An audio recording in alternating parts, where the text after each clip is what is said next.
Jeff Gonzales, from SEAL teams to Trident concepts. Jeff Gonzales' transition and success. In this episode, I spoke with Jeff, the best dressed former Navy SEAL that I know, and founder and CEO of Trident Concepts, author of the Concealed Carry Manual, and host of the Bulletproof Workshop. A big thank you to Dr Mike Simpson, former Green Beret, who introduced us. And in the show, we also mentioned mutual friends, Clint Emerson, Dr Kirk Parsley, and basic dude stuff guy, Pat McNamara. Jeff shares his personal experiences and insights from his military career, why he became a SEAL, and highlighting the significance of character, teamwork, and continuous learning. Drawing from his own journey, Jeff emphasizes the importance of building a strong team, stating that success is achieved through collaboration and trust.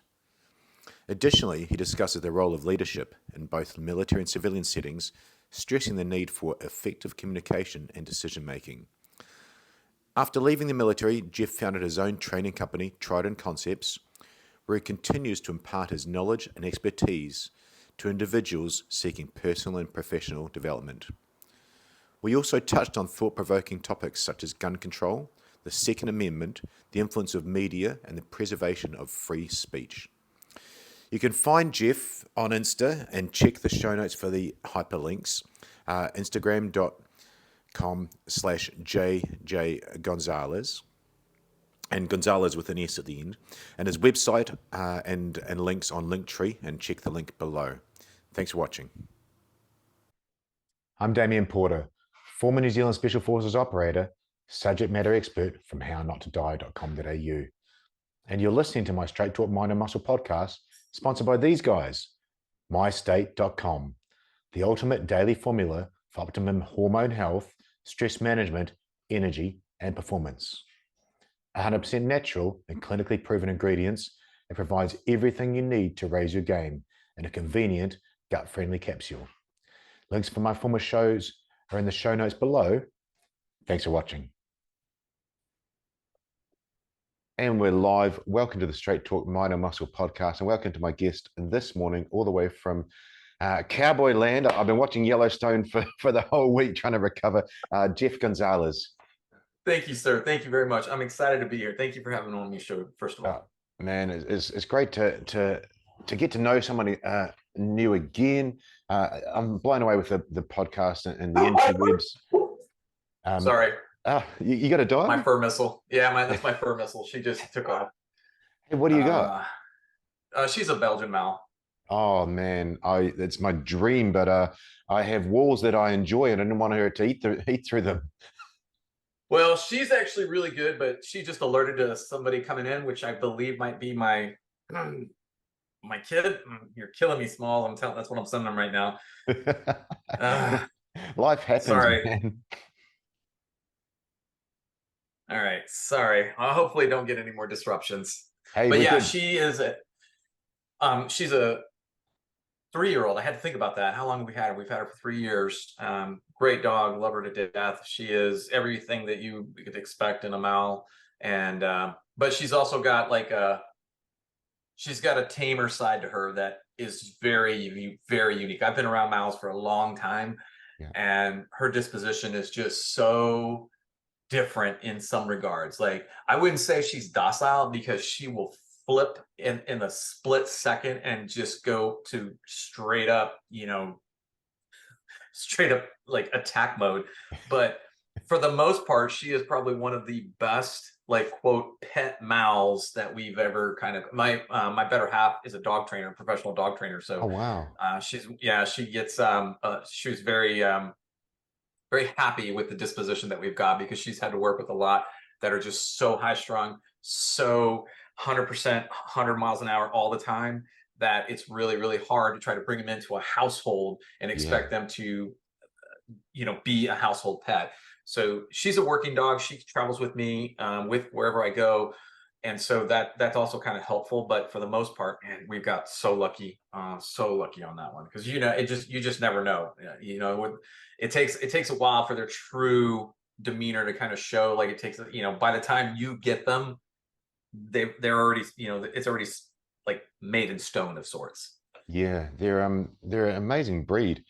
so protective. You're talking about as a female there. I was wondering how protective is she over the family, over the brood. But can I ask you a question about training them? Yeah. A good friend of mine, CJ Ortiz, who's partnered with Pat Mac, Basic Dude Stuff. Yeah. He's a bit of a dog trainer or a dog man, and he talks about dogs that need running all the time. It's actually you need to train them in a better way. Is that correct? I'm not sure I understand the question. Can you say that Um, again for me though? yeah, he sort of talked about high-strung dogs like that, how people feel the need to have to go and run it all out of them, run the energy out of them. Is Right, it right. more a matter of training and getting them on net with what you need as well? I think there's a couple of things to take away from that. First, I don't think you can ever run it out of them. I think that, that's what they hunger for that.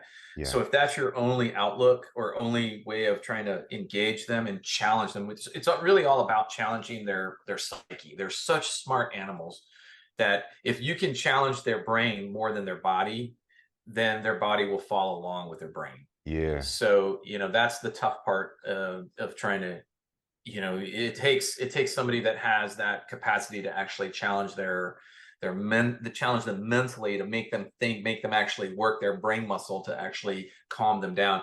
We do it with her in a lot of different ways. She's very receptive to scent training, so we'll challenge her with different kind of scent games that kind of force her to use her brain. And I'm just so blown away by how well she can adapt to that. Like at first she showed aptitude in the beginning. We were like, we thought about different ways of trying to challenge her. Bite work is a good one. I don't like it though, because I feel like that I'm not good enough to maintain that consistently, yeah. so I wanted something that was more manageable. She does incredibly good in a like the agility work. So if we were to put her through an agility course, we first tried that early on. She did really well. But it's really hard to find an agility course that's nearby. So we had to find something that could actually be mentally engaging, but yet not, uh, you know, not crazy, crazy on our needs or desires. Like to go out to that agility place is like it's about a 45-minute drive to get out Yeah, there. yeah, And it's nice to do maybe once every now and then, but if you're relying on that to try to mentally challenge them, yeah. it's just never going to work. You're never going to get it. So, we've gotten lucky. She does really good with things that we do here in the house, things that we'll put her in really challenging situations. And she's evolved quite a bit. And we've gotten to the point now where we don't have to do as much work. But let me caveat that she's also smart enough to know how to kind of work the system. So she knows how far she can take it before we have to kind of start doing some brush up, some kind of like just a little tune up Yeah. on her commands, a little tune up on her behavior, and once we do, she just steps right in line and everything's back to normal. You did answer the question, and I was so off the cuff, having asked a dog question, but I was Yeah, always yeah, interested in that. And really, I was thinking it's a relationship. It's not just yeah. a pet either in total control or totally out of control, and the dog's leading the person. It seems to be a relationship that you understand the needs, and those needs actually mesh when it's right. Yeah. For us, I had my previous dog was another working dog, and when he passed away, it took me probably about, oh man, I'd have to check with Jamie, but I think it was almost 2 years that I went without a dog. And part of that was, I went through a grieving process of trying to find closure for my Yeah. last one. He was with me, he was a German Shepherd, and he was with me for a long time. We had him for I think 12 years, which is abnormal for a big shepherd. Mm. So I took a while to kind of get over that, and then we started the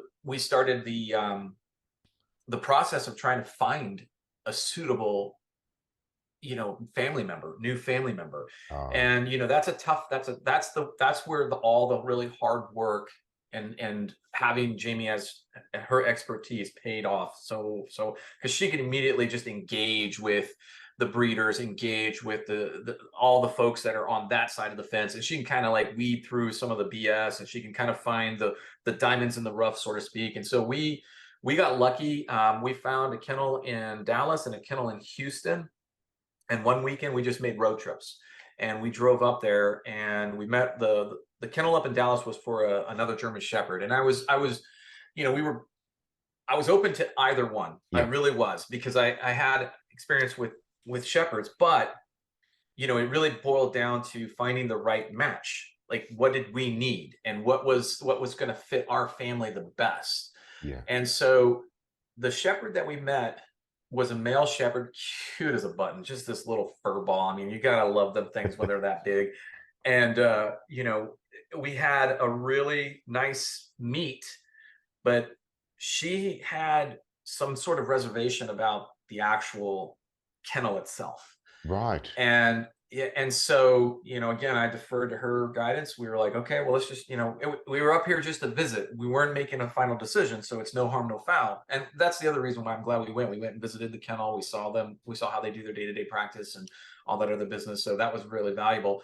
And literally, we got a call that night from the kennel in Houston that said, one of the puppies, the deal fell through. Yeah. And so she's like, you were on the list to call for a pup. And, before we put it back out there in the general market that it's available, we figured we'd give you an opportunity. So, like, literally the next day we drove to Houston and we visited with that kennel. And I mean, that kennel had everything that we wanted. So, I mean, it was a good match. They had what we needed. Like, as you said, they had that kind of connection to the animal that we were looking for. They had that kind of thought process about what we wanted, as far as, she is a working dog. She does do things for us that most family pets don't do, but she also needed to walk in that family pet role. Mm. And so that was the tough fix. That was a hard, you're asking for a lot there, Mm. with that breed, the Mal breed. So we got very lucky. So I feel like, if you're looking for a family pet like that, being able to really understand your needs and match those needs up with that right, whatever the breed is, I wasn't particularly partial to one or the other. It really was what was going to fit our needs the best. I'm really intrigued, and what an interesting tangent we've gone down, and it I shows. know. Yeah, and we both agreed it's great getting to organically know someone on a show, but you're showing your empathy there, you're showing your experience, and straight off from that, people wouldn't think you're a war fighter. But one thing that stood out for me, Jeff, was it just didn't feel right for your wife Jamie. And I talk about that all the time. And Tony Blau, who's been on the show, talks I about love that Tony. for the How Not to Die stuff. And I hate bullies. That's why I love teaching. If you're going to call it self-defense, and you teach the same thing, but at the end of it, a gun. Everybody that's been in that situation, they all said something didn't feel right. So I love Yeah. that you were immediately so supportive. Hey, no problem. We didn't come here. You're not pushing it. And most Yeah. people, they just push through that and they get themselves in trouble. So what a cool thing you said in relation to a different subject as well. Yeah. Well, I mean, I'm very, very fortunate. My better half, I truly believe, I truly mean that, has, you know, opened my eyes to a lot of different things. And, something as simple as deferring to her, in this case, her expertise, her judgment, her Mm. professional acumen was, it made sense. It was like, that was easy. And, we come from a certain culture in our military backgrounds where you can't write checks that you can't cash. Our community is going to sniff that out very quickly. So you don't want to be that guy, but on the same time, you're also anxious to learn and to know more. So you seek out those that actually have that information. You don't look at it as a threatening or a sign of insecurity upon yourself. You look at it as an opportunity for growth and an opportunity to improve. And I learned a lot of improvement on my part when it comes to dogs and her and how she does it. So I've been in a perpetual learning state. I'm sure I'm sure I haven't done everything as textbook as she might like it. But we do manage we have a great relationship in that sense, and she's she's Brizo, the mouse. She's healthy, happy, and just a true, treasure to us and our lives. So I couldn't be happier. You're so right about the community, and Yeah, yeah, thanks to Dr. Mike Simpson for connecting us. I was yeah, just thinking, absolutely. I was thinking as going to touch on that. What is an Army guy connecting with a Navy guy with a New Zealand guy? You're a Navy SEAL. Yeah. How do you know Mike? How did you guys connect? Was it just through the community over in the veterans community in USA, or what happened there? Kind of. So it's as you know, it's kind of a small community. At least here, it's a small community, and my really good friend is Tim Kennedy, and so Tim and I have known each other for a long time. Mike was his SME on the medical side, Ah, and I met Mike through Tim years ago. Actually, I'm not entirely sure. It's been a while. I've known Mike. It's so funny too, because I think it was last week that I went back on Mike's podcast. He does his podcast here locally, so I went yep. out and sat with him for a couple hours. And it's a small community, and Mike is a guy that I have him on a call sheet that if I have a medical question, if I have a medical issue, he'll be somebody that I call. I literally have called him, late at night saying, hey, one of my kids has got this going on. And he'd be like, okay, here's the deal, blah, blah, blah, blah. And I'm like, cool, thanks. And I get off the phone, and so, I wouldn't say he's in my hip pocket, but thanks to it, thanks to a mobile device like this, he Yeah. kind of is in my hip pocket. I have my own kind of like medical doctor on call of sorts. So, and I don't abuse it. I only call when it's an emergency or when I feel like it's a necessary thing. But great guy, I love him to death. We had a fantastic conversation, and that's what I enjoy about a lot of these podcasts, is that the quality of the conversations just it's sometimes very difficult to put into words, but it's also something that I greatly look forward to, which is the reason why I enjoy doing podcasts as well, is that conversational aspect to it, and learning and getting to know somebody at a deeper level. It's always been kind of like something, I wouldn't say something that I excelled at. So it's nice to kind of see that in this new kind of part of my career. Yeah, you're so right. I mean, I interviewed Widemu Moffat, Sergeant Major in the New Zealand Army, but to me, he was just the assault sergeant in New Zealand SAS. It's such a nobody. Most civilians listen to that wouldn't know the difference in ranks, but it's like the highest ranking soldier versus just a sergeant. But talking with him on the show versus us as friends and a mentor was completely different. Yeah. And you ask such interesting questions and get such open answers. It's really enlightening. It really is. And I feel like one of the things that helps me in that sense is, even though I've left the military and have been out of the military for a while, that mindset of that, in constantly trying to have that growth mindset and trying to improve and trying to learn and trying to I'm so gifted. I'm so grateful that where I live here in Central Texas, we talked earlier, another teammate of mine, Kirk Parsley, lives not too far from here. I've got Tim, I've got Mike, I've got all these other guys that are right here. And it's really, it's a fantastic opportunity to be around people like that, because number one, it brings out the best in me. It brings out the desire to want to kind of extract as much information as I can from them, because they're all experts in their own field, and they all have the ability to take it up a notch. And I just really love that. I love being around guys like that. So I'm blessed in that sense, that here in the Central Texas area, it really has turned into quite the mecca for the special operations community. It's just really constantly, I'm constantly getting email traffic about, hey, please welcome to the Central Texas area this new frogman that just relocated, just retired from the Navy and relocated. And I'm like, holy, it's like every month I feel like I'm getting an email like that. Yeah, Kirk invited me over. I think a year ago we did a really interesting show. I think it was our third one, about the almost state of the nation, and what was going on with the whole lockdown. And I don't even know if you're allowed to say the word anymore and not get shut up.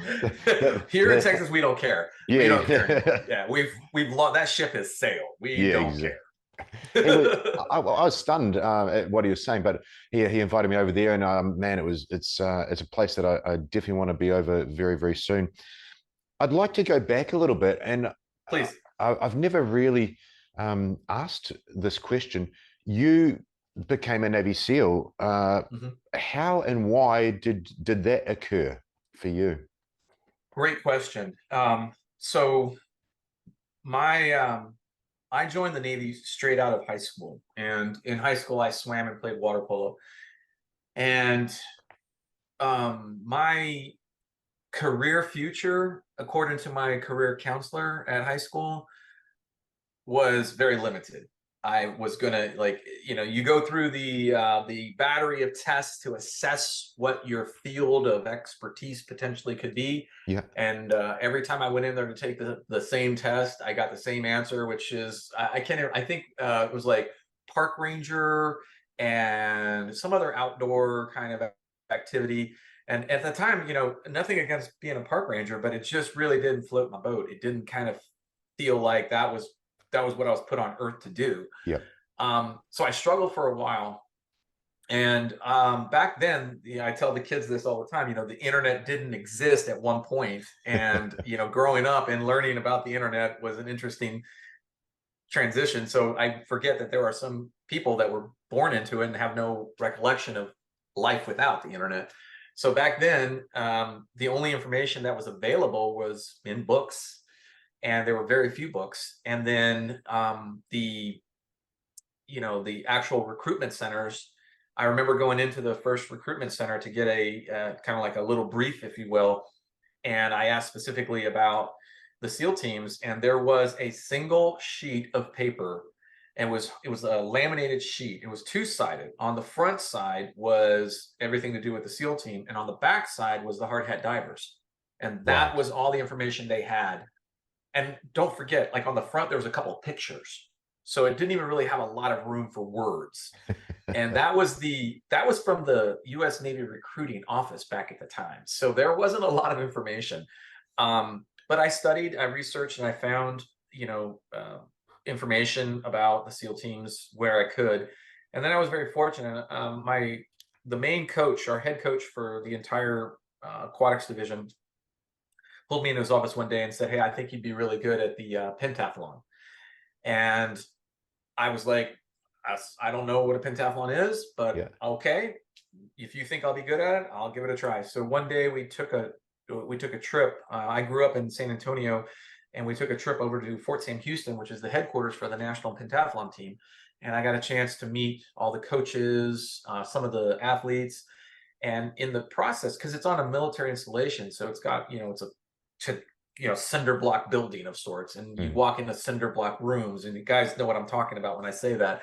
And walked into this one room, office space, had two desks facing each other, and there were two active duty SEALs assigned to that command that were training for the modern pentathlon. Right. And I remember walking in there and seeing those guys, and they, they stood up to greet me and meet me, and I was just like, well, I want to be like them, because they were in their uniform, and I was just they were physical studs. So I remember that very vividly. And so then I went back, and after I graduated from high school, I started training full time for the pentathlon, and I ended up going to the junior nationals, because I was still underage at the time to compete at the national level. So I went to junior nationals, and so the entire summer I trained with the pentathlon team, and it was a 9 to 5, 5-day week thing leading up to nationals, which was at the end of summer. And my best friend, who literally after graduation left for the Navy, came home to visit. Nobody knew what had happened to him. He just was gone. Like, after graduation. And so I remember going to his house a couple of times. His mom finally said, yeah, no, Kevin, he joined the Navy. He's out in California right now. And I'm like, well, okay. Wow. So he came home to visit one day, and he finally let the cat out of the bag, told me what he was doing. And I was like, really? That's so weird, because that's what I've been thinking about doing. So I kind of had like an inside, like kind of like a good intel that I was getting fed.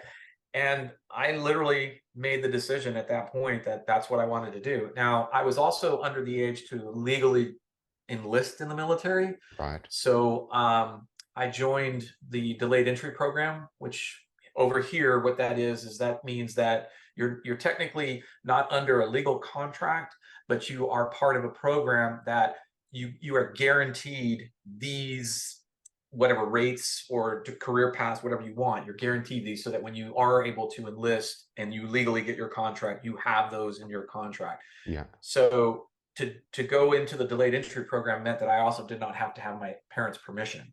So I didn't have to ask my parents. So it was like, I think it was about like 2 weeks before I was leaving for boot camp at the dining room table one evening. We're having dinner and I just kind of let my parents know. My sister was there too. I'm leaving for boot camp, Navy boot camp in about a week. Just thought I'd let everybody know what I'm doing. And remember when the recruiter came to my house to pick me up, take me to the MEP station.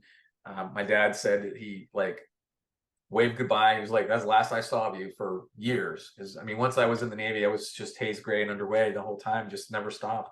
Yeah. So initially, I wanted to join the Navy and go into the SEAL teams because I wanted to prove to myself that I could be a part of the best. And that, at the time, that's what was, it was shrouded in, secrecy and mystery and all that other business. Of course, nowadays, it's very well known what we do and why we do it.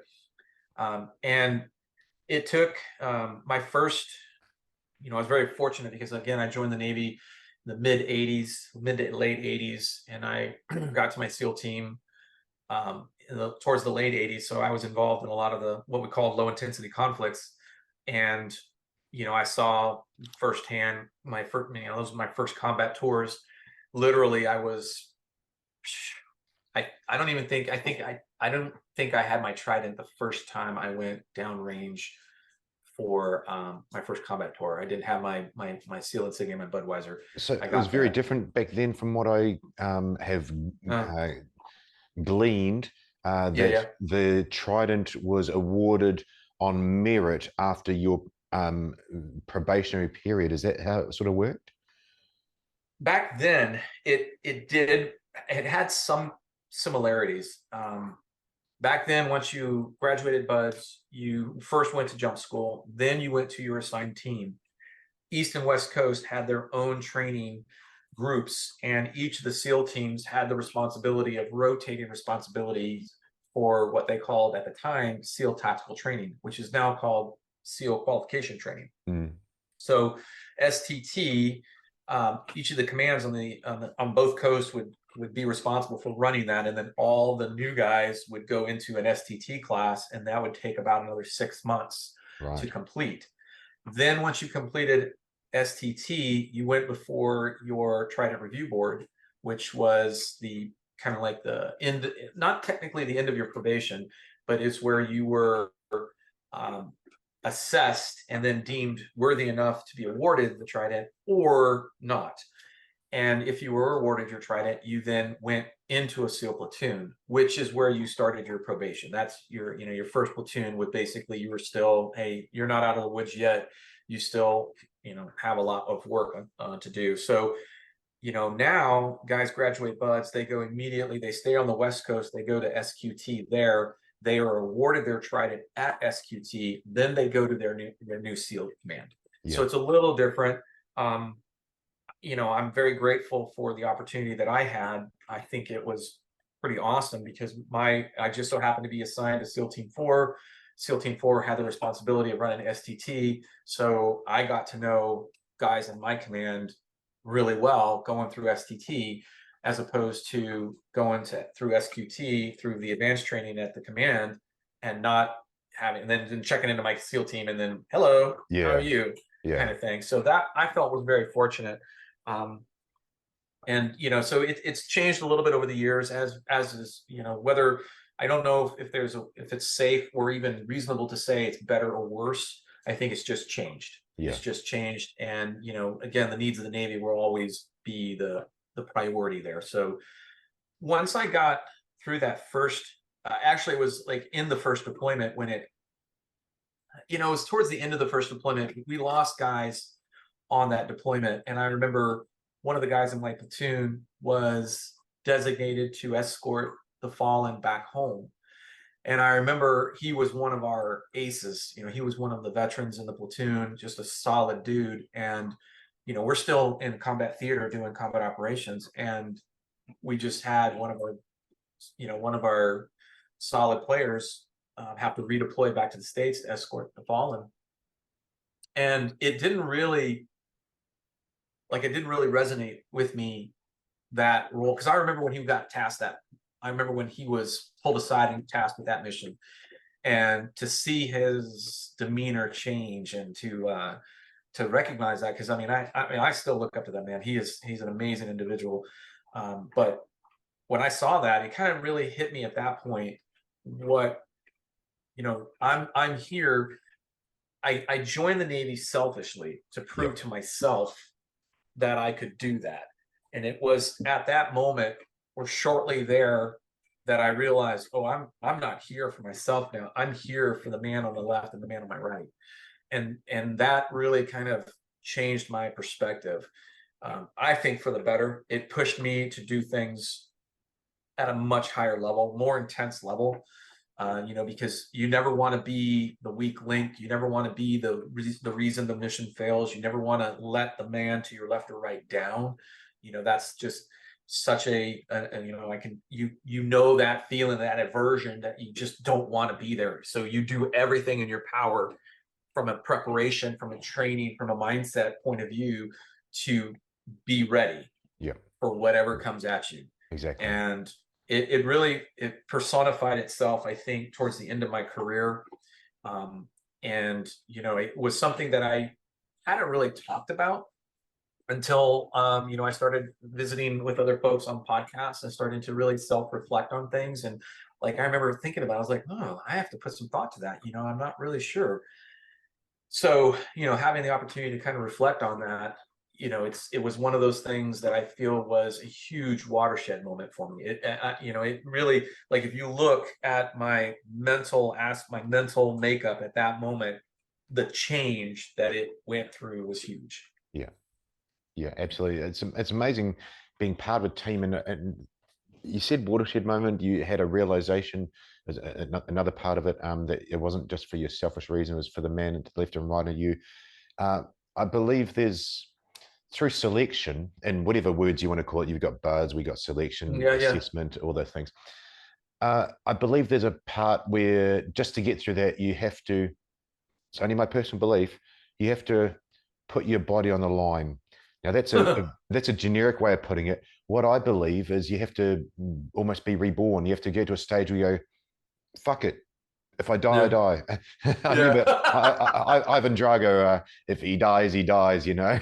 Yes. Because you can't, that little part of your human brain that's saying you shouldn't do this, you know, you can stop, you can go home, get a warm shower. Oh, man. You need to kill that one off. But also, and I've been there, I remember the exact moment when I was sitting in front of my training warrant officer, and he was giving me almost an ultimatum. He's going, you know, if you don't sort yourself out, you're out of here. And it was way worse than that, and much more succinct. And it was at that time I went, I have to cut part of my character away to be part of this bigger and better thing. Man, it's so true. And, you know, first of all, you're lucky that somebody saw enough talent in you to be that point of, hey, you need to sort your shit out. You need to get your priorities in line. So, because in our community, if we don't believe that that's I wouldn't say ostracized, but you're not going to have that connection. You know what I'm saying? You're not going to be a part. You're going to be a part, but there's something missing there, right? So the fact that somebody was willing to come up to you and, you know, just put their boot in your ass and say, hey, get your shit together, meant that you showed everything that you needed, but you were in your own way. Yes. And once you got out of your way, now all of a sudden you're moving at full speed, full steam. And, I saw that too as a buds instructor when my last tour duty was as a buds instructor. So it was nice to kind of come full circle and see it from the other perspective. And, I talk about how, when I would see students, students that made it to the teams will sometimes ask me, hey, do you remember me? And a lot of times, I feel like, it's been a while. So there's that, first of all. But then I kind of default to, well, I can tell you this. What I remember about that time period in my life were two types of individuals. The first was the top performer, the stud, the guy that we knew belonged. Mm-hmm. And the second was the dirt bag that we knew didn't belong. Yeah. So which one were you? I kind of put it back to them. It's interesting. It's interesting you said that. When you talk about buds instructor, I was instructing on different courses down the track, and I'll never forget. And we got small guys on the courses. I think it was about 9 or 11 guys. And there was this one, as you say, stud. He was like literally the 100%er, and it was easy for him. He was doing everything so simple. And there was a guy. There was a guy that was a nice guy, but he was just always getting something wrong. And I looked at this group, and I was about to hammer this guy that was getting stuff wrong again. I went, hang on, I can work this out a bit quicker. And I said, I grabbed the stud. And I said, hey, come here. And I said, listen, every time that guy fucks up, you're going to get smashed by everybody. Because why hadn't they done it? Why? This was their watershed moment. It wasn't about them. Why not get all of you through? Because the CO said you were suitable for further training. Yeah. It's interesting because when we, we put people, back then we would assign you to a boat crew. And basically all that meant was it was a 6 to 7 man group, right? Mm-hmm. But because we walk around everywhere with a boat on our heads, we still use the term boat crew. And as a member of the boat crew, the most important thing because carrying the weight of the boat on your head, and the way that the boat crews are assigned are based off of height. Right. Because obviously I don't want somebody too tall, because then they're going to have all the weight and all that other business. So you try to put everybody in the boat crew that's at the same height. And it's one of these subtle lessons that you don't really appreciate at that moment. But I saw vividly as an instructor where, okay, you all have equal weight to carry, right? The boat represents the weight that you need to carry, and you all need to share that weight equally. But what if somebody is struggling? What if one of those members is hurt, or they're having a bad day, or whatever the case? How does the rest of the boat crew react, right? Because in this case, putting you in a boat crew means that these are your guys. You will go to hell and back for these guys. That's what we're implying, that when you get to a SEAL team, you're going to get into small groups just like this. And you're going to be expected to have that kind of mentality. So we start to encourage that mentality early on in their career, right at Buds. So I would be interested to watch and see who in the boat crew would do something to help, or do something to take a little bit of the burden, or do something to try to offset the challenges that one individual was having, knowing full well that at one point the merry-go-round comes around and it's, his ass in the sling at that point. Who does he have to help him get through that? Because one of the things that I'm very proud of is that, the SEAL teams are referenced as the SEAL teams, which denotes connectivity, which denotes partnership, would denote, in the very word itself, it conjures up the idea of a cohesive unit working towards a single, mutually benefiting gain. And it starts at such a young age, if you will, when we're really young. And I can remember watching And you just get this swell of pride when you see that one guy who takes that burden and he puts it on his shoulders and he carries the load for that other guy. And you see that and you're like, yes, that's the kind of guy that you want there in the teams or any other special operations or anything in general. That's the type of person that you want that person that is willing to bear more burden because he knows that you're having a bad day, you're hurt, you're not performing well, and he has, like the stud, he has that capacity to carry that extra load and do the things that you can't do at that moment. Yeah. And that, when I saw that, oh man, it's just like poetry. It's like everything, you just get this, paternal swelling of pride, knowing, okay, those guys get it, and then of course there's those that don't. And you watch, like you said, you watch that group and you watched how they just sat by and watched that one individual struggle. And, boy, that would bring out my evil incarnate. When I saw that was the time. Like I felt like I was, of course some of the guys say different now, but I felt like I was pretty even keeled. Yeah. Until those thresholds were crossed. If those thresholds were crossed, then I was utterly unapologetic about my behavior towards them. Yeah. Just because that was the kind of, that to me represented what we wanted in a SEAL team member. Yeah, absolutely. The one that would take the burden. Exactly. You've got to gel together. I was so lucky because what I did was the team. We've got the New Zealand SAS green role, which is a full Sabre squadron, a full SF operator. And we had what I did, which was a counter-terrorist black role team. And I will never forget, and I think I talked to Moo about that. In our training, we got to watch the team put together a deployment. Like you got to get all your gear together to jump on the plane, and that's like 3 aircraft pallets. And we were sitting up on the vehicles to get a bird's eye view, and I just watched these almost like little ants.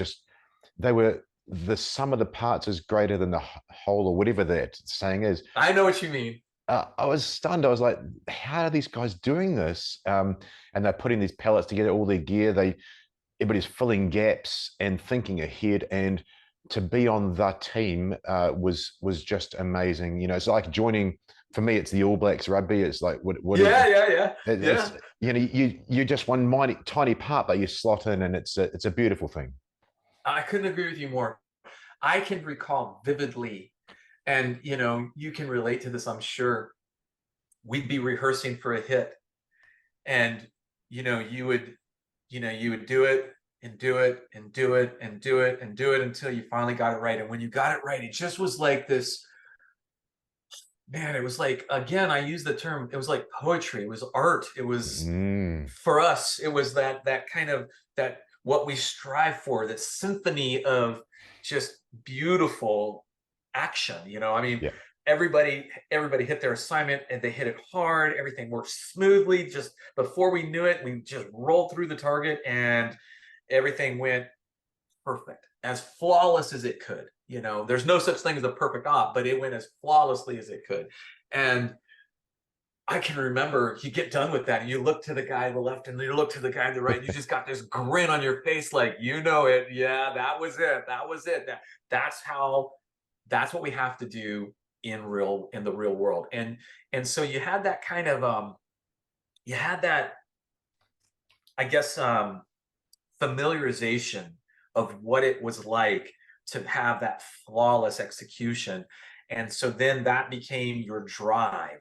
That became everything that you did, was to try to replicate that in everything that you did. You wanted it to be as flawless as you possibly could. And truthfully, it's not ever going to be flawless, but the act of trying to make it as flawless as possible led to far superior tactics and execution on target than, just it led to the success overall. I can just feel like just the hairs standing up, thinking back to some of those things, some of those events, some of those training, operations and things that we would do, and that feeling that I would get from just that unison, just And sometimes we joke about this, but you literally know what the man to your left or right is thinking. You literally can read his thoughts and know what he's going to do before it actually becomes a physical act. And it's the coolest thing. And very few people get to experience that. But when you do, and if you do, that's the juice. That's what you're always looking for. That's what you're hunting for. You've really touched on something that you talked about us actually knowing what it's like to win, to succeed, to have that flawless execution, to have that flow state, Yes. and that comes from also in life as well of making mistakes. But if you haven't felt that, then yeah, it's so hard to know what you're aiming for. As you were Mm. saying that, I was asked to lecture for some huge company with a small team running a millions of dollars budget, and they wanted me to lecture for overcoming adversity and just special Yeah, yeah. forces mindset and what to do if something goes wrong. And I thought then actually that's also one of the reasons, because sometimes these people in civilian world and business world, they haven't had Mm-hmm. pure success. So wondering what that feels like, and we do, because we'll get that in training and get that on the Mm-hmm. job. What also intrigued me is you're saying that I love it when, yeah, you're on track, something's going perfectly, and then it goes wrong, but everybody knows how to Mm. roll in, roll out. You know, it might be, hey, I need to blow that door. I've got that charge, and they go to get the charge, and you haven't. You just roll that person out of the way and throw another guy in, and it's just gelling and it's smooth regardless. And that's a beautiful thing. I think that you can overcome obstacles flawlessly. Well, first, I think um, like when you talk about the business world, and in today's world, in today's business world, it seems that they have started to figure out what we have known for a long time, which is, you know, our success is not a top down function. Our success is a bottom up function. Yeah. And the reason why it's successful is because we we build into each of the guys' DNA the concept, the ability, and the initiative to lead. So when you're talking about that flawless execution and the guys just kind of rolling out, it's because they have that initiative of understanding, you know, the big picture, the mission, Yep. having the tools to recognize what's happening, and then taking the right step in making it happen. But that only happens because of a bottom up mentality. A top down mentality, which we see very prolific in you know, we say corporate America, but in any corporation around the world, is that top down leadership. Yeah. And man, it's so different when I've interacted in that capacity and try to learn as much as I can about it, you know. And I can recall thinking to myself, okay, this is I didn't feel like I had a place to say this doesn't work, because clearly it's working in some regard, right? I mean, these are billion-dollar companies that are successful in some at some way and Yeah. somehow. But now all of a sudden they're starting to recognize that there's a um, they're recognizing that there's more on the table, but they're not getting it because they've gone as far as they can under the current format, and they now recognize that if we want to get everything that's on the table, we have to rethink some of these things. And that, you know, that bottom up strategy has become very, very popular for all the reasons that it is successful for us on the battlefield. Yeah. And, you know, whether it's the battlefield of Iraq or the battlefield of, you know, downtown Manhattan, the idea, the strategies and the tactics are universally applicable. And it took me a while before I felt confident enough to tell somebody, you know, that is at that level of leadership, man, I think you're doing it all wrong. I think the way that you have this, you know, like if the people below you do not feel confident that they can make decisions at their level, you're never, it's like trying to turn an aircraft carrier. Yeah. It Yeah. takes forever to Yeah. turn that thing, and by the time you turn that aircraft carrier, that, maybe you got out of the way of the torpedo, maybe you didn't. Yeah. So agility, as you know, on the battlefield is key. Being able to adapt and overcome whatever happens. And it's the same way in, in the corporate side of the house, being agile. And that agility only comes from having, number one, building trust in your mid-level and lower level teams to be able to do what they were hired to do. If you don't trust them to do what you hired them to do, that's on you, not them, because you made a wrong hire. You didn't select the right person for that job. And I understand that, selection, like we know, is a, there's think about how many people wash out of our programs. And so, you got to expect the same thing, that you're not going to get a perfect fit, especially when, you're trying to fill one role and you've got like 100 applicants. I mean, that's a tough one. So, my recommendation that I have put out, my kind of like my go-to these days, is if I were to pull in the lowest member of this organization and ask him if he has your trust to make a decision that could impact this company, do you think he would have your trust? Does he feel that trust? And because sometimes the paralysis analysis is what hurts companies more than anything. Yep. Just making a decision, even if it's, quote, the wrong decision, can at least reduce the impact of whatever the negative outcome is, versus full frontal, getting that full frontal, you took it all, took all of those BBs. So, and a lot of times you kind of get that pause when they're starting to think about that, and they're actually thinking about a person in particular. Yes. That they were, they're trying to, like, well, if I ask Jimmy over here, I know he'll say yes, but it's not Jimmy who I'm talking about. It's the guy that they don't know, that they don't know on a first name basis. Yeah. Does that person actually have the trust in your leadership to make a decision that could impact the company? And I feel like, hey, I have no place to tell you as a CEO, the importance of taking risks. That's ultimately you have to react to respond to the shareholders and all the other fiduciary duties that you have. But I can tell you that there is an equal consequence for not taking risks. You just don't want to accept that. You're risk averse, and therefore you feel like by not taking any risk, you're safe. But you might be safe in your own little dwelling, but what about your competition? Yeah. What about those outside that are hungry, that are willing to take those risks that you're not? And, how do you, I mean, that I feel like is one of the telling aspects of co-mingling with the corporate side of the house, is to like, I've learned a tremendous amount from them as well. I mean, I don't want you to feel like this is a one-way experience for me. I've learned so much about, number one, the inner workings of what corporate America really means. And some of it, you kind of maybe have an appreciation for because you read about it or you may see it, and others you don't realize, like that, trying to run a business with 1,000 employees.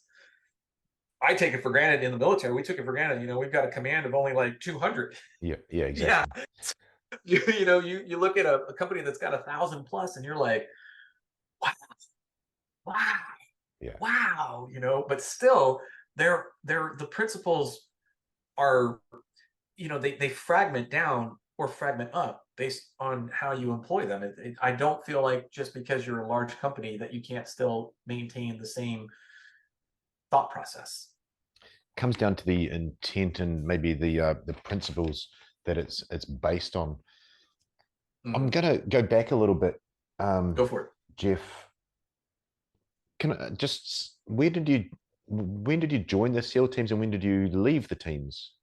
Um, 87 was when I joined, Yeah. and then I left in 99. Awesome. I So, left in oh, sorry, carry on. No, I left in 99, and then I started doing the same job just for a different organization. Yeah. And I did that for about 8 years. Got it. And the reason I asked that is because speaking to you, we've got a lot of mutual friends. Yeah. Clint Emerson, Oh I think, yeah. Yeah. I think you know, maybe not actually, but Eric Davis and Brandon Webb. I do know both of them. Yeah. Actually, I put Brandon through training. And I think Eric too. I I wrote an know I put article Brandon for through him training. from last week on SoftRep.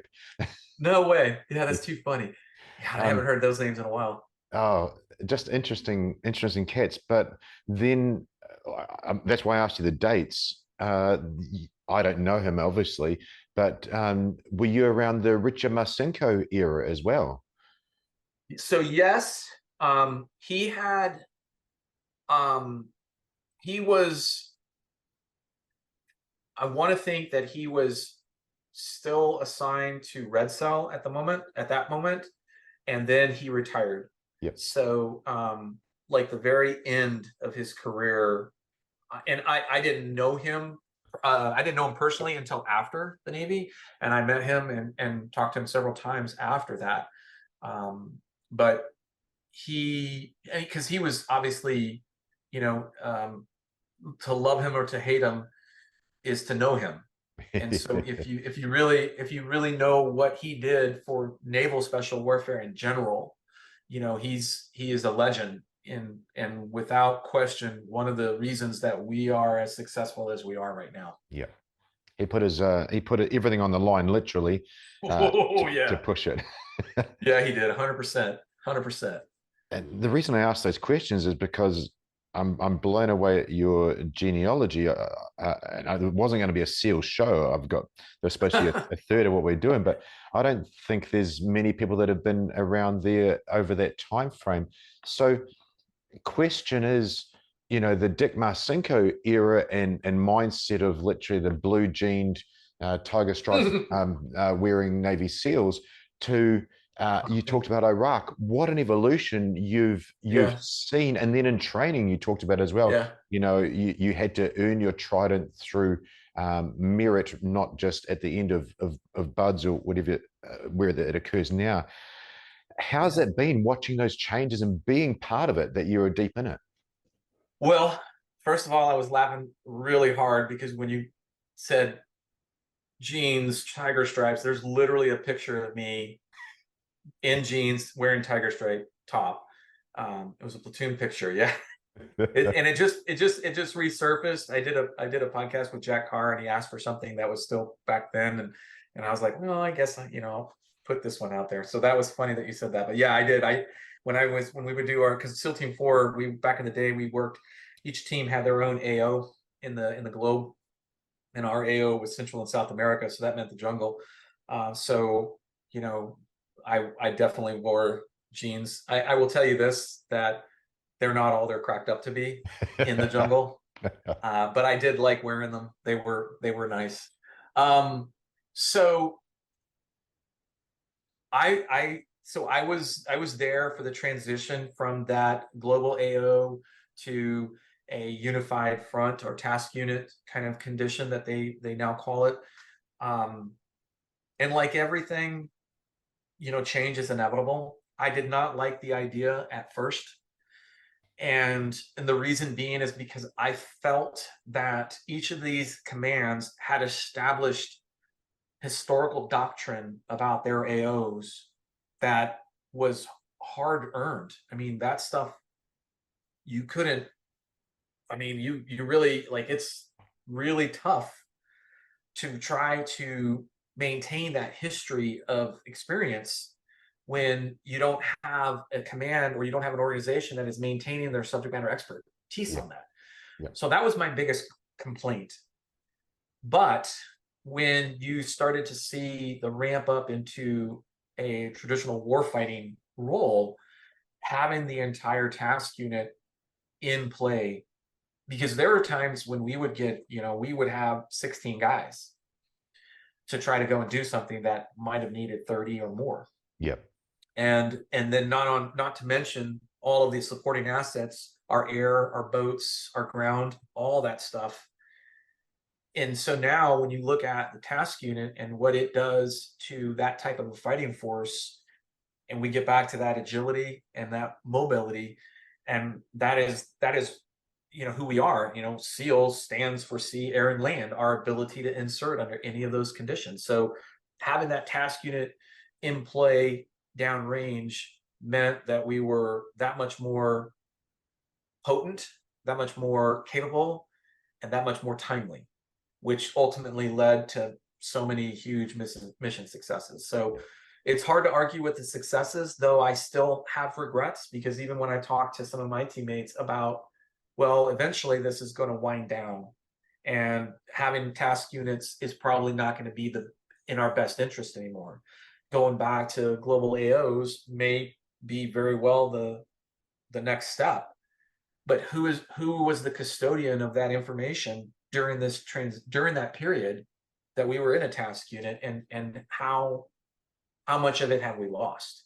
I mean, there are some things that some of those unique specialties that we just worked for decades to develop, and the guys that are those subject matter experts, they're getting up there in their age group. I can tell you firsthand, being a jungle warfare AO, our subject matter experts were all Vietnam era frogs. Yeah. And having their experience was critical to our success. And then being able to adapt and evolve it to the current theater where we were fighting. In this case, we weren't really fighting, but we were in those low intensity conflicts. So we don't necessarily have that anymore, because we've been at war for 20 plus years.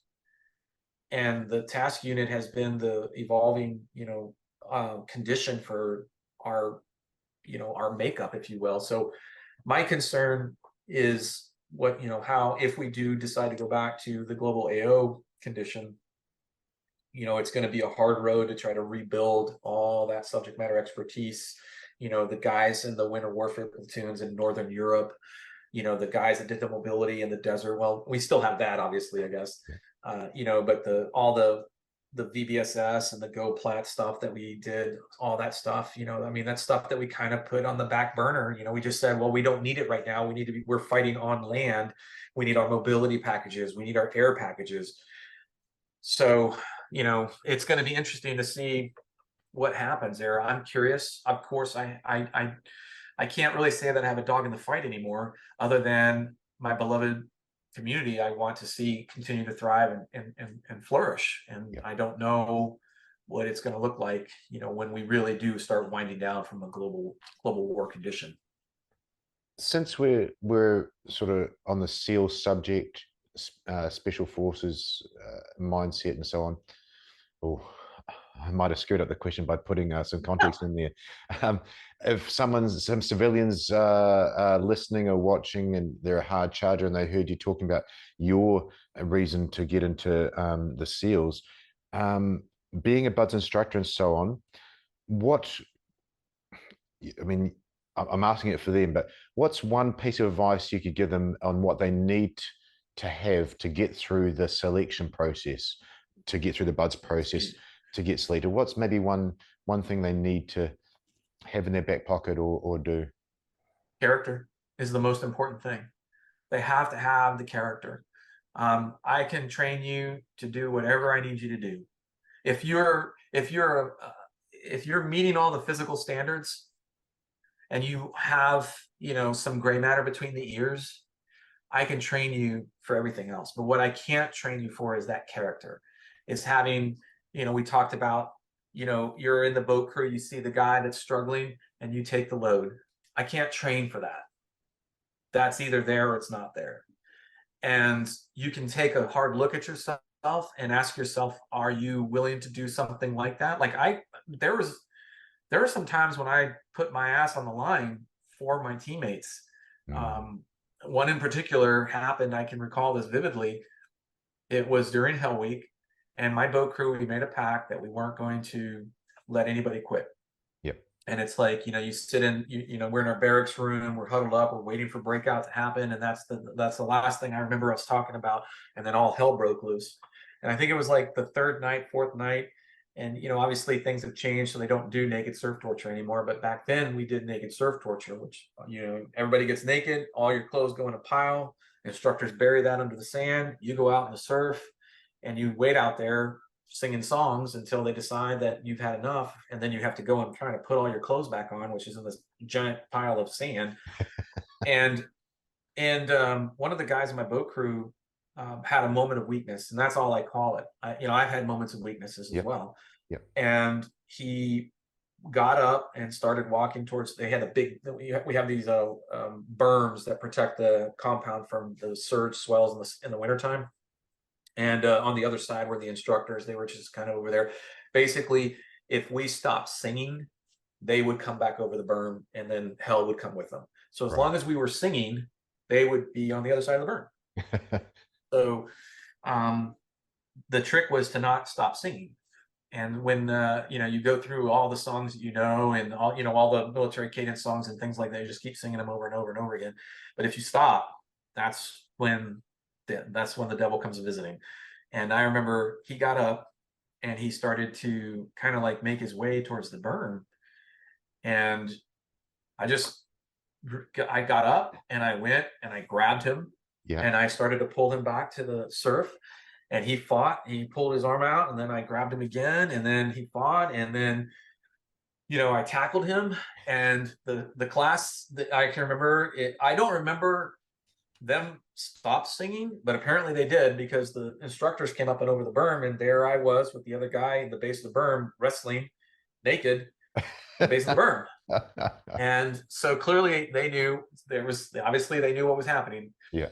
And I remember they eventually figured out who it was that was looking to quit. And they made him all sorts of offers, like, hey man, we'll get you a blanket, we'll get you some hot cocoa, you sit in the ambo where it's nice and warm, you'll be fine, it's okay, you don't have to worry about it, nobody's going to think anything of it, you'll be fine. And they're just your best friend at that moment. They're just like, they'll tell you anything that you want to hear, because they're testing you to see if they can create an opportunity for you to doubt yourself. And luckily for him, he kind of snapped out of it and got himself straight. And they eventually sent him back to the surf zone. Of course, they punished both of us for a while there, but they sent us both back to the surf zone. And so like, that's the kind of thing that is hard to really train for. It's hard to really find in people. You find it in those times of adversity, those times where you're pushed beyond your normal working limits. And so, the best thing that I can tell people, like if you're thinking about the special operations community, and you think that you have that type of character that would be willing to put your ass on the line, knowing that you could very well find yourself, getting kicked out, but you're willing to do that because that's the pact that you made with your boat crew, then you have a chance at doing well.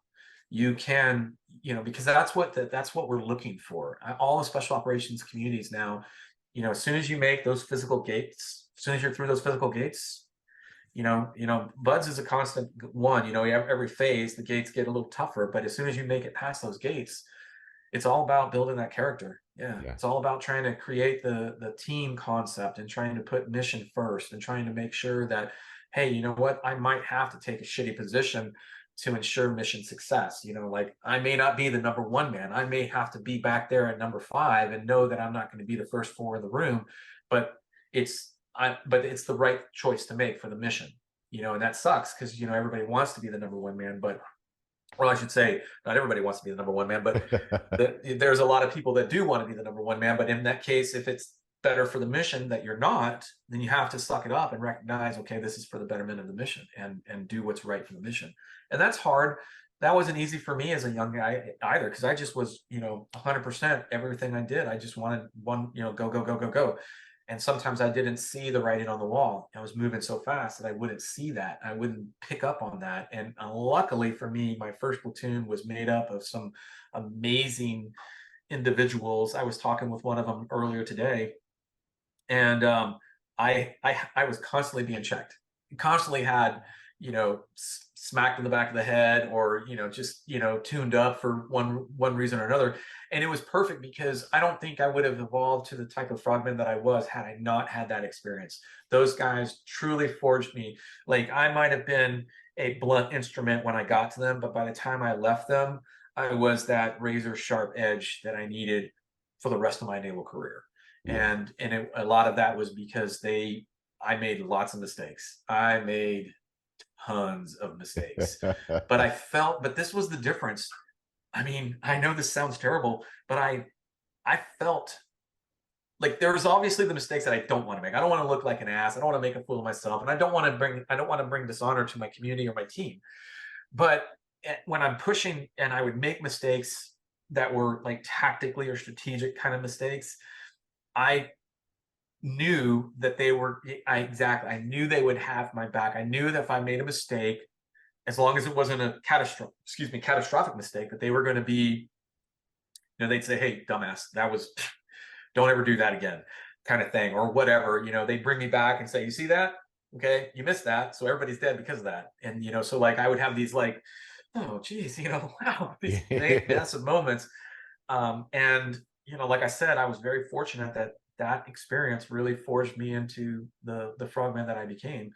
I don't think everybody would probably do as well in that situation. I just happened to be the right kind of person at that point. I mean, I think I was 18, 19 years old when I was there, when I got into my first platoon. Yeah. So I had lots of room for growth. I mean, I think everybody there, I was so young, age-wise and experience-wise, it was not even funny. Not even funny. I think the next closest guy to me on the experience and seniority had like 3 deployments. And I'm here with no deployments. Yeah. So it was a great experience for me. It was a wonderful time. Really, I mean, all my deployments, all my platoons, they were amazing opportunities, and as you gain in seniority, you gain in responsibility, and you learn. I remember when I was leaving my SEAL command and going to BUDS as an instructor, I wasn't happy about it. When I say that, I ended up volunteering to take orders to go to BUDS to, it's funny, we're talking about this. So I had a teammate who had a family issue. His young daughter, like basically oh gosh, 3 to 5 years old, I think is when she was in a daycare center that had a really bad, very traumatic experience there. Oh no. And he had orders. Yeah, he had orders to go to BUDS. Yeah. And his psychologist, the child's doctors were all saying that she should not leave. She needs to stay someplace that's familiar, that she has some things. Yeah. And so the Navy was like, "Sure, you can go over there unaccompanied." And so for 3 years, he would be on the opposite side of the country, away from his daughter, who just went through this traumatic experience at her daycare. Wow. And yeah, so I literally had to drive up to Washington, D.C., to where our detailer's office is, and sit down with the detailers to try to get him to let me take this guy's orders. I'd been there for a while. I was ready for a change, but I had to literally drive up to DC and ask the detailer, "Listen, I want these orders. He should not take those orders. Why can't we make this fit? I'm a better fit. I'm a better fit to go out there anyhow." Yeah. And reluctantly, I finally got him to agree to it. So I went to BUDS to do that. And at the time, can I ask, the right Jeff, choice. Jeff, can I ask, was that person you were speaking to, was he a special forces guy or a special operations guy, or was he just a regular guy? Our detailer? Yeah. So our detailers they're all like in our community, it's a SEAL. Okay, in other communities, it would be whatever that community is. So he got it. Yeah. He got it. Well, he got it, but it took a while for me to kind of get it, to get him to get it. It was like, I had to drive up there because believe me, I didn't want to drive up to DC. I mean, I was in Virginia Beach, but I was on the phone with him a couple times. I had some other chiefs in the command that were trying to help me do that, and I literally had to just say, "Fuck it, I'm going to drive up there and talk to this guy face to face." Yeah. And which I did, and he did. He gave me the orders, and I went out to the West Coast for those orders. So I say all of that to get to this point. When I was leaving, and you check out, you go to each of the departments, and you make sure you turn in all your gear, and you say your goodbyes. And the training command or the training department had a master chief there who was a Vietnam era frogman. I learned so much from him about a lot of things. And I remember as I'm checking out, I pass him my checkout sheet, and he's like, "Checking out?" I'm like, "Yeah, I'm going out to to Buds." And he's like, "Good for you." I'm like, "Oh man, I don't know. I just I was all like, "Bah." And I never really saw him get too mad. I'd see him occasionally get mad, but he got so pissed at me. Oh, He stood wow. up on his desk. Yeah, he stood up on his desk, put his hands on his desk. He leaned into me, and he was just like, "Listen, he basically gave me this speech that, it was like a Rudy speech almost of like, you need to recognize that we invested in you here. You need to go and invest in them there. You need to pay back all of we put all this time and energy into crafting you to be the guy that you are. You need to pass that on to the next generation. You owe it to us, blah, blah, blah." He just gave me that speech, and I was just like, "Oh shit. Okay, who ya, Mount Chief? My bad." So I wasn't particularly crazy about going out there until then. And then after that, I realized that, it may not be what every SEAL aspires to do. I certainly never thought that I would go back to Buds as an instructor, but I'm grateful for that opportunity because I got the opportunity to have an impact on the future generation of SEALs. And I've had so many of them that I've gotten a chance to talk to afterwards. And I couldn't be, I say this to them, and I say this to everybody that I come in contact, I couldn't be more proud of the accomplishments that they have made, that they have done in the last 10 to 20 years. I mean, it's just been an amazing experience to watch, and to know that I had a small part in that through Buds is a hugely gratifying. Yeah. Yeah, absolutely. Absolutely. Is that what I was going to hit on transition earlier, but we're well past that because I can see you've transitioned very, very well. But is that what put you into instructing? I mean, you're a teacher. Yeah, I mean, not by that Trident wasn't by concepts. yeah, it wasn't by plan. That wasn't very well planned, I should say. Um, so the reason why I left the Navy was that we found out, my girlfriend at the time, who became my wife, that she was pregnant with our first son. And it was about, I think I was at about, when I left the Navy, it was about 12 and a half plus years. So, you know, I, I didn't want, I wanted, if I was going to go down the path of trying to be have a family, I knew that I couldn't do both.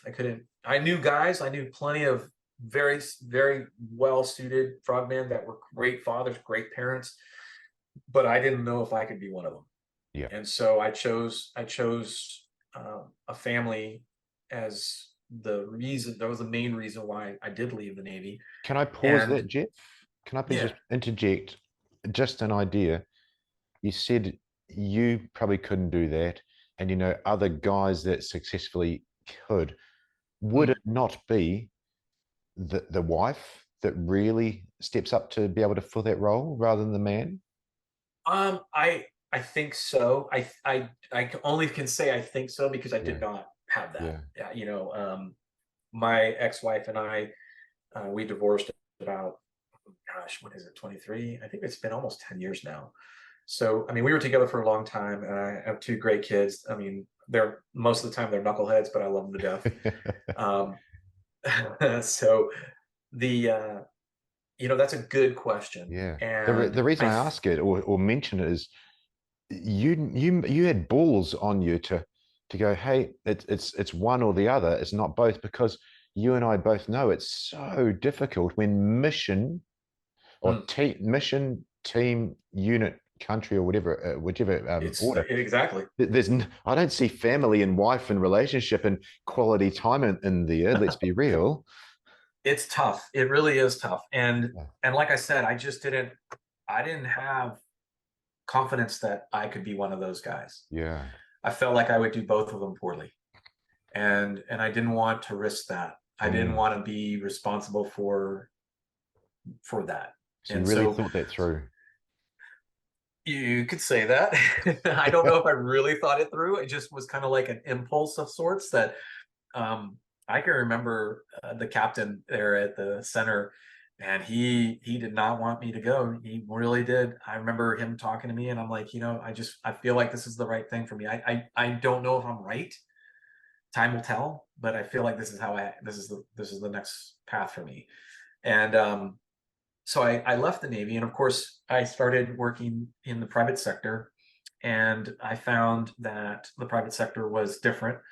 I didn't like it very much, and then I got involved with the government side, and before I knew it, I was redeploying back overseas, doing the same work, which is ironic because I left the Navy because I didn't want to be there, and then I ended up being there. So it's like sometimes life just doesn't make sense. So is But that the same stuff that Sean Ryan and the guys end up doing? sort of, it was Yeah. before them. Yeah, way before that, Yeah. when it was still very austere. Yeah. Um, so, but in that process, I had kind of started Trident Concepts about that time. And I tell the story. I got a call from one of my old warrant officers who said, "Hey, listen, as I love this is such a funny story because it really is. This is exactly how it went down. I got a call, and this is before cell phones. So I got a call on our house number, and I remember my wife picks it up. And she says, "It's for you," and it's a SEAL. And I was like, "Oh, that's weird. Okay, So, because I felt too that because I left the teams, I let the teams down, so I didn't feel as Connected. I feel like I was, I removed myself from the community of sorts. Yeah. So I got a call, and he's like, "Hey," he calls me by I knew who it was right away, because as soon as I could hear his voice, I recognized it right away. And he called me by my nickname that everybody called me by, and I was like, he goes, "Hey, you're gonna get an envelope delivered by FedEx. There's a ticket in there. You're gonna want to be on the plane tomorrow to be here." And I'm like, "Okay." And I can't tell you anything else. And I'm like, "Okay." Wow. And and sure enough, later that afternoon, I got a FedEx envelope with a ticket in it, and it had me flying out to Virginia Beach. And the only thing he shared with me was who was there, who was going to be a part of it, and they were all straight up hardcore trigger pullers. So I was like, all right, sounds good. So that turned out to be an amazing opportunity. And in that process, Trident Concepts had just started. We were still in our infancy. The GWAT was just in its infancy as well. Mm. So, we were doing a lot of work. I was doing a lot of work training, for in preparation for guys for the GWAT. And when I went downrange, it was interesting because it was such a different environment being on the other side, being in a different role there. We had no support, we had no supply chain. We had basically it truly was a come as you are war. Whatever you brought in theater was all you had. Wow. And it was a crazy time. And as we got there, as I did more and more deployments there, it started to evolve, and we started to get more sophisticated. And a lot of the things that we do now, back then, were just in the beginning stages, like sensitive site exploitation, the DNA stuff that we do now, and the forensics that we do for the computers. We didn't have that skill set. We didn't know shit about doing any of that stuff. So we had to bring guys in theater that had that expertise. Yeah. Yeah. And those guys were used to working in an office. And now we're going out on patrols, hitting targets, and coming in and having to clean up this shit with them. And so I made an observation at one of the upper echelon meetings, where it's like, these guys should probably be able to defend themselves, because we're stretched really thin. It might be helpful for them to know how to do this stuff. And they were like, "Great suggestion." go ahead and take it for action. So it became kind of my responsibility. So I would invite these guys, like every Friday we would have our range day. We'd go out to the range, and it was back in, like I said, it was in the Indian country. So we'd fight our way there, train, fight our way back. We'd have to run blue and gold shifts to get out there and back. And they loved it because they recognized that they were out of their element. They're like, yeah, we need some of this, Yeah. And it was good to see how it evolved, and I made another brilliant suggestion. It'd be really smart if before they left the States, they Yeah. got training and they had their own gear, because we were basically outfitting them as best as we could, because they had like a pistol and some old body armor, Yeah. and that was it. And so we were trying to outfit them as best as we could. And I remember the response was, great idea, take it for action. So I started to do some consulting on how that looked and how that kind of evolved. And then I was like, well, you know what? I'm actually leaving more money on the table not training on the Trident concept side than I am even deploying back then. And deploying back then, your daily rate was insane. It was really insane. Yeah. And so I eventually decided that I'd had enough. And part of it was also there was a change in the early days. I mean, it was very, very cowboyish, and the guys that we were with were all hardcore trigger pullers. But as anything, it starts to become diluted. And I remember there was a couple times when I was looking behind me more than I was looking in front of me. Wow. And that's kind of it was a hard pill to swallow, but that was like when I started to realize, what, I think it's time for me to like officially retire from this in this condition at that moment. And that's what kind of kicked Trident Concepts off. I just really put everything into Trident Concepts, and we've been doing business now for 20 plus years. And I'm incredibly grateful for the success that we've had. We were in the right place at the right time. We made a great name for ourselves. The product that we deliver is is a hard-earned product. It's not easy, but as it's not easy to make guys like us. It takes effort and work, and that's what we do. So I've been very blessed in that sense to have had such awesome period of my career. This was not what I thought I was going to do when I left the Navy, but it became something that I realized that we could do well and be successful at. And we are one of the longest running training companies that have been out there in this kind of capacity. And we've had good fortune. That's all I can say. Wow, that's awesome. Awesome summary of how you got to 2 decades of being in business post such an intriguing, and I don't say it lightly, I do think you're probably one of the SEALs that's been through such a unique time zone there. I love that a while back you said all those mistakes you made. Pat Mac, who's now a good friend, he's Love him. a sergeant major, Delta Force, and he's his quote in my show, I think, was he's fallen flat on his face more times than he can remember, and we learn from those, which is great. That humility is such an important thing. 100%. And I learned something from you. I learned about the grip. This was amazing. When you're doing exercise, look, and let's be real. Not real. Sorry. I'm supposed to be an exercise expert. I've been lifting since 16. If I do the math, that's 34 years. No, longer. 13. A long time. Long time. Fair enough. I love what you did with the crush grip. And anybody listening, just look at crush grip and look at one of Jeff's videos. Yeah. I want to ask you one question to sum up. And it's a bit of a tangent, but you painted such a picture with character, and it's awesome with the SEAL positivity in teams, and that can translate to community. And I wanted to ask you about the gun crime narrative. What spurred me onto in USA, and what spurred me onto this was 2 things that have happened of late. First, there was the guy on the scooter that was supposed to be a white supremacist, I think a couple of days ago, who went on a shooting spree and it turns out he's a straight up black guy.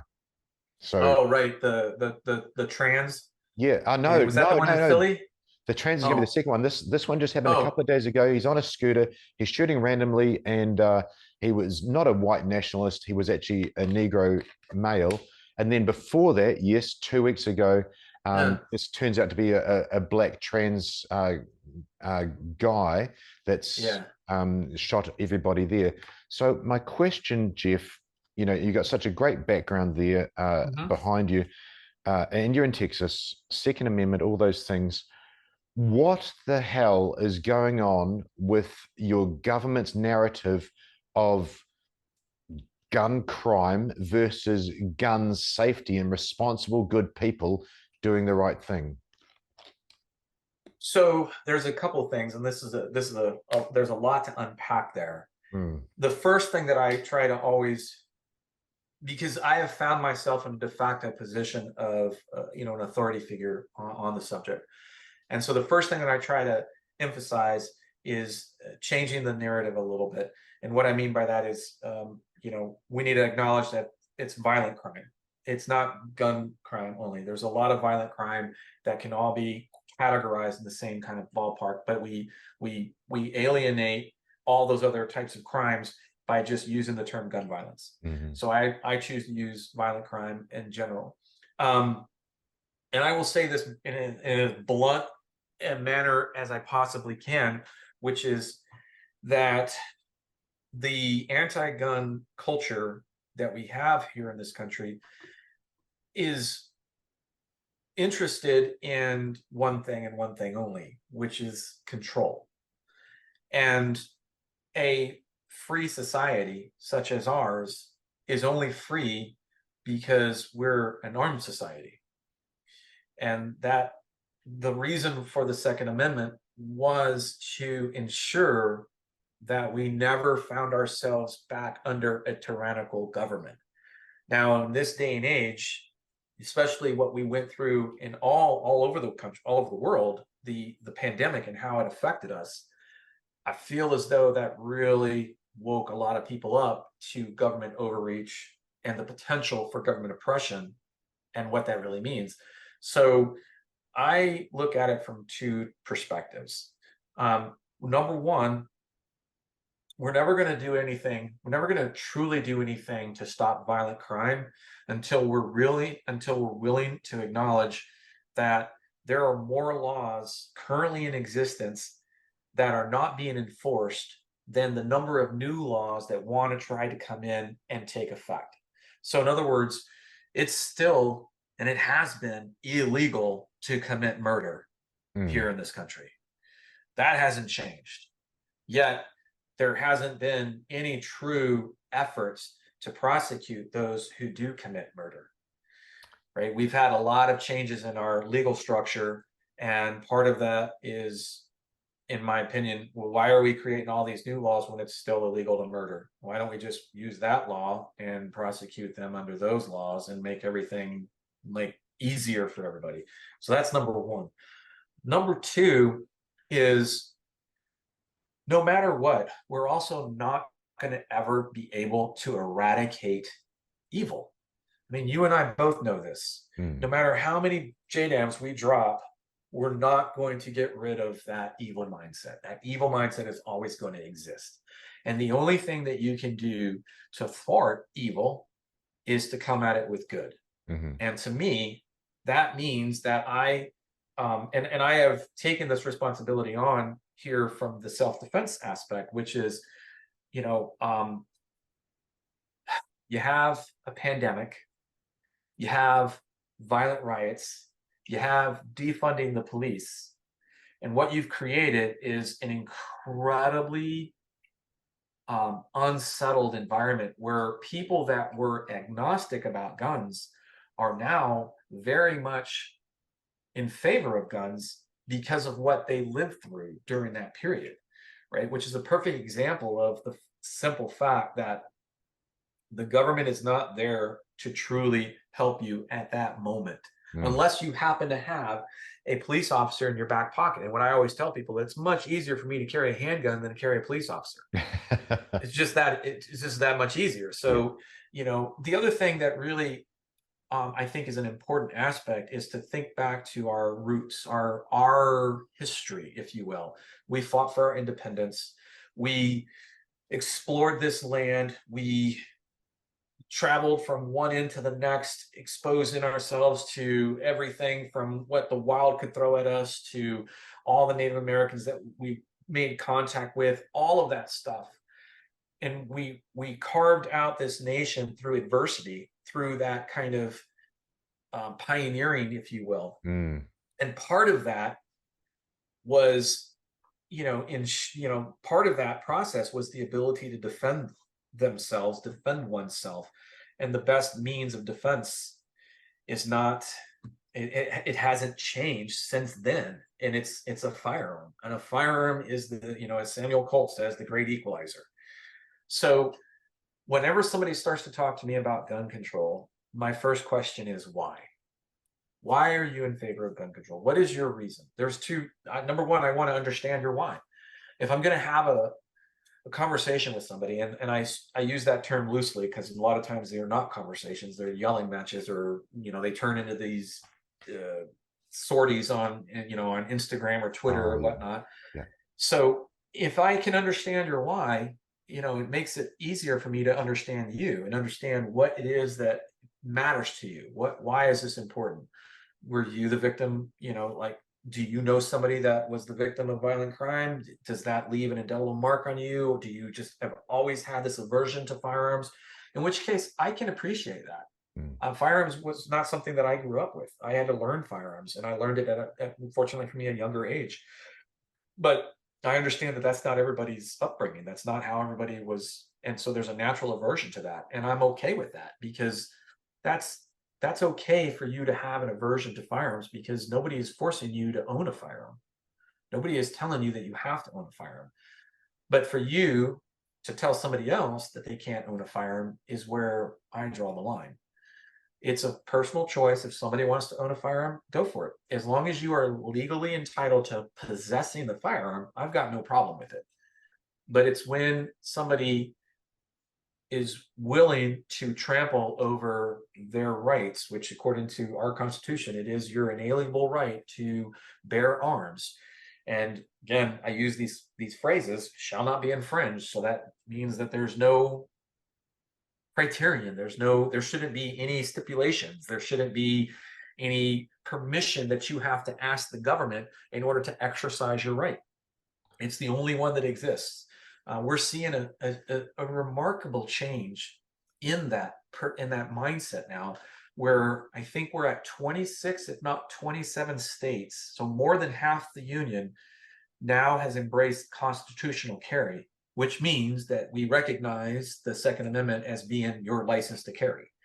And so there's no longer a state mandated requirement for you to get a license, that you can exercise your constitutional right of bearing arms, because the state now recognizes that. So 26, 27 states. I think there's one state that's in the process of amending it, so that can be 27. And that's a huge change, because that's all happened very recently. I'm pretty sure 7 or 8 of them have happened within the last 2 years. So let that soak in. That's a lot of changes in a country, in the last 2 years, to see those types of laws passed at the state level. So that's state, and I appreciate you going down that route from your background and your skill set, which is great to hear that the states are recognizing that. Can I focus on the question, because I'm incredibly intrigued? Why is your, I would suggest, greater government, the federal government, federal government, narrating these crimes incorrectly on segregation, on race, and it was race in these two examples, and also gender? Why do you think, and I know you don't have the answer because you're not federal government, but what is happening was the question. What's happening with this narrative where they're straight out lying to you? So it's a, like I said, it's a hard thing to unwrap. But the reason, and I like how you use the term lying. Why are they lying? In their eyes, they're not lying. In their eyes, they're strictly following an agenda to, in a sense, restrict our constitutional right to bear arms. That's what Right. they're trying to do. Okay. That's the end goal. So when I ask the why, when I Yeah. ask somebody their why, ultimately it comes down to abolishing the Second Amendment. Right. So when I talk to somebody about that and I ask them what's your why, and they, well, I don't believe anybody should own guns. Okay, well, okay, then if that's what you truly believe, then you need to start the legislative process to remove that Second Amendment from our Constitution. And if you Gotcha. believe strongly in that, then that's the route that you should take. Good luck with that, but it's the route that you should take. And if that's how you want to go for it. I'm fine with that, because but the problem is that what you've been alluding to is, why has the government been coy?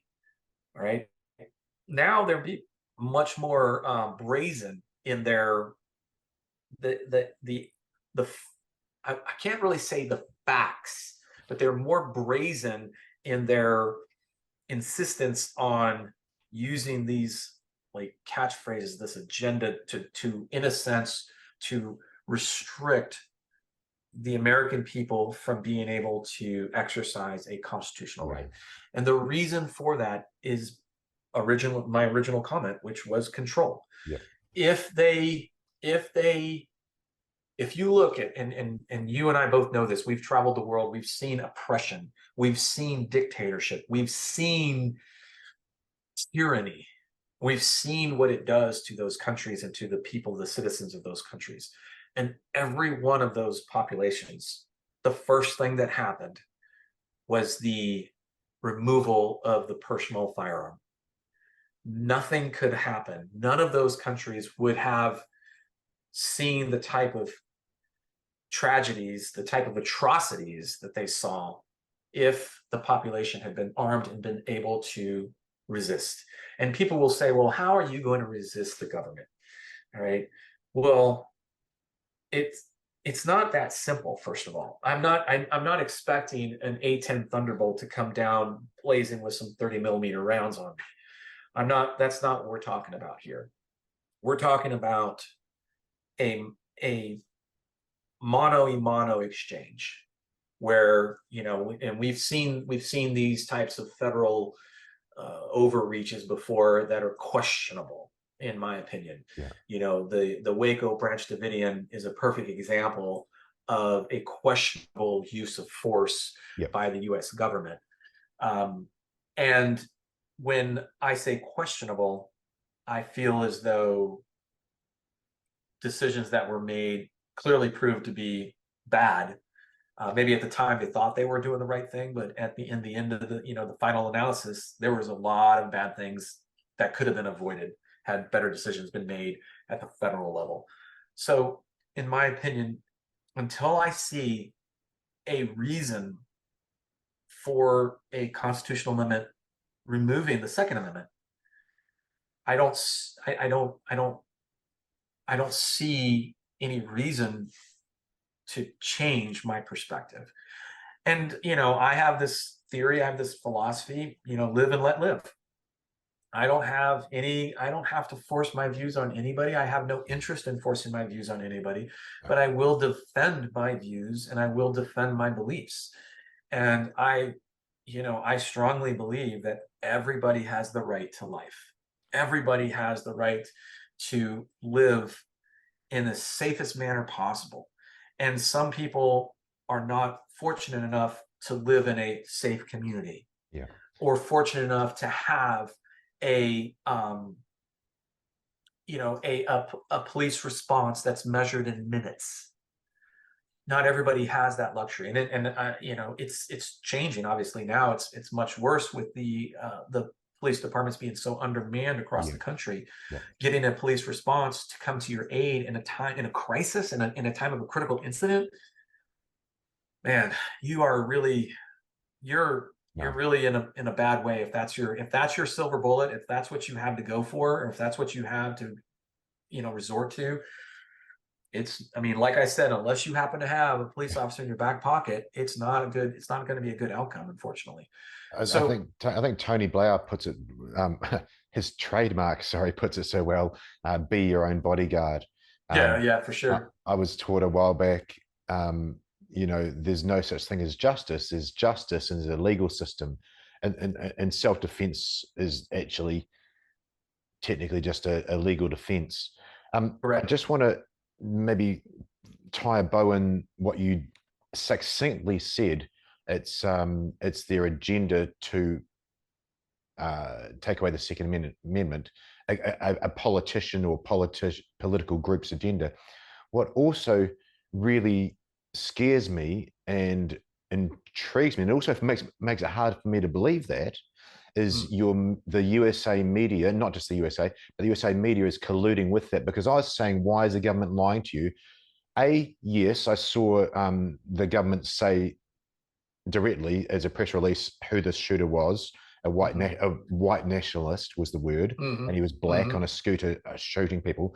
But B, all the media reported that. So there's some major issues Oh, you've got absolutely. with propaganda there, and I don't say that lightly, of media collusion there, because you have just so passionately put out so many true words there through this whole show, and specifically about that. But the media is who everybody else listens to, so we're in a tough place there, Jeff. Well, I will say this about the media. Their credibility in this country has all but, I mean, it's been so negatively eroded that they are, for the most part, sort of like, and I use this, I know that there are die-hard true journalists out there, but they are struggling to find good work because of what you insinuated, which is the media is colluding with the government. And we know this. I mean, if you study history, and we go back to this, again, what's the first thing that you have to do to rule a country? Well, you have to disarm the country. What's the next thing that you have to do? You have to control the message to the people. Yep. If you control the message to the people, which in today's day and age is through the media, then you have a much better chance of Convincing them. pacifying Yep. the public, right? Because obviously, if you were to take the government, we're talking, I don't know what the federal government actual size is, whatever. Let's just say the federal government is 1 million people. Well, there are 330 million Americans. So the only way that you're going to control that many people, keep them pacifists or pacify them, is through the media, Yep. is through that kind of message, that narrative. But now the American people, I mean, it's like funny. You see the news come on right now, and I know that in other countries, people still have strong beliefs in their media, but here in our country, when the nightly news comes on, it's like, well, I'm gonna go and, I don't know, I'm gonna brush the porcelain in my toilet because it's probably more valuable than actually watching the media, the news right now, and that sucks because Yeah. this is my biggest problem. The media is supposed to be the gatekeepers, the watchdogs of our government. They are the ones that are supposed to keep the government in check, to challenge the government, and to ensure the government is for the people, by the people. Well, look at Watergate. And yeah, well, that's just, I mean, geez, right now we've got some crazy shit that's happening right now, and I'm just like, you know, it I want to be optimistic, but my experience has shown me that this will just be another one of those things that's swept under the rug. Yeah. Like the cocaine found in the White House. I'm embarrassed and ashamed to see in a headline statement, cocaine found in the White House. This is the White House, the center of our government. And there's an illegal narcotic, and they can't see who actually left it. There are more cameras in the White House than like at Best Buy, which is a major conglomerate electronics store. So I feel as though the American people is tired of being lied to, And I feel as though you're seeing a shift in journalism and media. You're seeing that through the changes that have happened with Twitter, which I'm extremely happy about. I feel as though that is the first step in a step of many that need to be taken, is to return back to free speech. You know, you and I both worked in an industry that social media wasn't very kind to. Yeah. And so we were oppressed from our ability to express our views and our opinions freely. And, you know, I tell people that the First Amendment is, and this is how I explain it, the First Amendment is more of a mist kind of floating through the land. It doesn't become concrete until you back it up with the Second Amendment. Yeah. And that's how I try to explain the way that the First and the Second Amendment work together. You know, the First Amendment is the most important because it is the freedom of speech. It's the freedom to speak your mind and have an opposing view towards the government without worrying about repercussions. But the modern day torture, if you will, is being, you know, basically being canceled on social media. I'm stunned at what you said there, because you nailed it with free speech. I'm going to come to that. I'm going to say a quote first, and then I'm going to sum up because I'm aware of your time. Oh yeah! Holy shit! I just looked at the clock. Sorry. How Please organic go. is that? This quote I just read 2 days ago. It's not being lied to that really hurts. It's the insult to my intelligence. But that then translates that to, you said 350 million people. Sorry, I think it was close to that. Not everybody, I'm not being arrogant, not everybody is intelligent enough to realize that. So that may or may not land correctly. Yeah, I agree. Which is a shame. I want to go back to that First Amendment you spoke of. I love that we can, people like you and I can discuss things. We could even argue, and that's just us talking. We're not going to shout over each other. We're going to talk. If you want to fight, fight. And I'm saying this for other people, have a fight. That's fine. It'll be a fight to the death. But let's just communicate, and it's absolutely okay to not agree. You're not trying to convince the other person.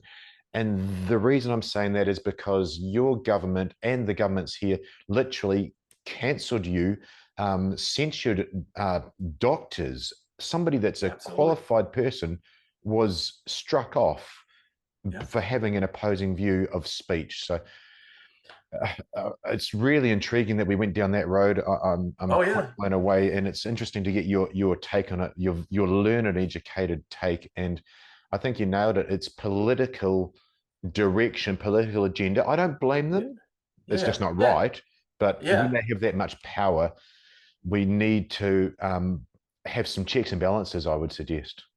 100%. And so I will leave you with this. Our society, any society, exists through two means, right? You talked about this, we can have a conversation. And one of the reasons why I always try to get to understand that other person's why is because I want to learn, but I'm also expecting them to, you can try to persuade me to your point of view. I'll listen to what you have to say, and I'll make my own decision as to whether or not I'm persuaded and change my point of view. Okay. But in this country, we have that capacity to disagree and it be okay. Like, okay, you know what? I don't agree with that. Yeah. You know, no, thanks. I'm okay. But what happens is if you cannot persuade me, the only other option that you have is to force me. And so that's another reason why the Second Amendment is so important. Because if you can't persuade me to your point of view, the only option that you have left is to try to force me to it. But that means that you would have to dismantle and remove the Second Amendment for that to be successful. And that goes back to that force and control. Yeah. So you can either persuade me or you can force me. And I'm just better at violence than them, so I would not recommend that. Oh man, it's been an amazing discussion, Jeff. It really has. I had a little bit of direction there. I've covered off some points, but thank you for being so open and Yeah, sharing all your knowledge on all the aspects. It was really cool to dive into the SEAL stuff. You know, and yeah, often yeah. with these shows we don't get to speak about those experiences, and I thought, oh, this is the right thing to do with this. So I appreciate you. It's great to be connected and to have so many mutual connections as well. And I know. yeah, it's just been awesome to have you on the show. I really appreciate it. It's been an absolute honor. Hello. Sorry, puppy. I know I've been. I'm sorry. She needs. That's her. That's her. Like, I've had enough. It's time Yeah, for me. Time what for a me. timing. Yeah, perfect timing. Yes, you're psychotic. I know. Hey, look, it'll be in the show notes at the start. So they've Yeah. already, 2 hours ago they heard it. But if they've got to the end here, where do we find more information about you? Yep. I'd love that. So they can just go to tridentconcepts.com. They can find all my social media links up there. If they're interested in our podcast, it's thebulletproofworkshop.com. And then my latest publication called the Concealed Carry Manual is concealedcarrymanual.com. So all of that, and they can virtually get every little bit of information they want from those three things.